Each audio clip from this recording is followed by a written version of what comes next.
Si Toto ay isang masayahing bata na nakatira sa isang maliit na baryo. Mahilig siyang tumingin sa langit tuwing umaga at hapon. Gustong-gusto niya ang mga ulap, ang araw, at lalo na ang bahaghari. Palagi niyang iniisip, ano kaya ang pakiramdam kapag nakita ko ang dulo ng bahaghari? Pangarap ni Toto na sundan ito balang araw. Isang hapon, biglang dumilim ang langit at bumuhos ang malakas na ulan. Nakatayo lang si Toto sa bintana, pinapanood ang patak ng ulan. Kahit umuulan, masaya pa rin siya dahil alam niyang pagkatapos ng ulan, may posibilidad na lumabas ang bahaghari. Maya-maya, tumigil ang ulan at sumilip ang araw. "Nanay! Nanay! May bahaghari!" Sigaw ni Toto. Lumabas siya ng bahay at namangha sa makulay na bahaghari sa langit. Ang pula, dilaw, berde at bughaw ay parang naglalaro sa ulap. Dala ang kanyang maliit na backpack. Nagpasya si Toto na sundan ang bahaghari. "Sandali lang po, nanay," sabi niya.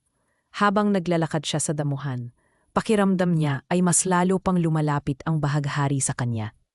Sa gitna ng kanyang paglalakad, may narinig si Toto na mahinang huni. Isang munting ibon pala ang nabasa ng ulan at hindi makalipad. Maingat niya itong pinulot at tinakpan ng panyo. "Huwag kang mag-alala, tutulungan kita," sabi ni Toto. Pagkatapos tulungan ang ibon, may nakita naman si Toto na paru-parong hirap lumipad dahil nabasa ang pakpak. Pinaupo niya ito sa isang bulaklak na may sikat ng araw. Unti-unting natuyo ang pakpak nito at masayang lumipad palayo. Nakarating si Toto sa isang mataas na burol. Doon niya nakita ang pinakamagandang tanawin. Ang bahaghari ay napakalinaw at parang yakap ang buong baryo. Umupo siya sa damuhan at napangiti. Tahimik pero puno ng saya ang kanyang puso. Doon naintindihan ni Toto na hindi pala kailangang hawakan ang bahaghari. Ang mahalaga ay ang mga aral sa paglalakbay, ang pagtulong, ang pagmamalasakit at ang pagpapasalamat sa mga simpleng bagay sa paligid. Umuwi si Toto bago magtakip silim. Yakap niya ang saya at kwento ng kanyang pakikipagsapalaran.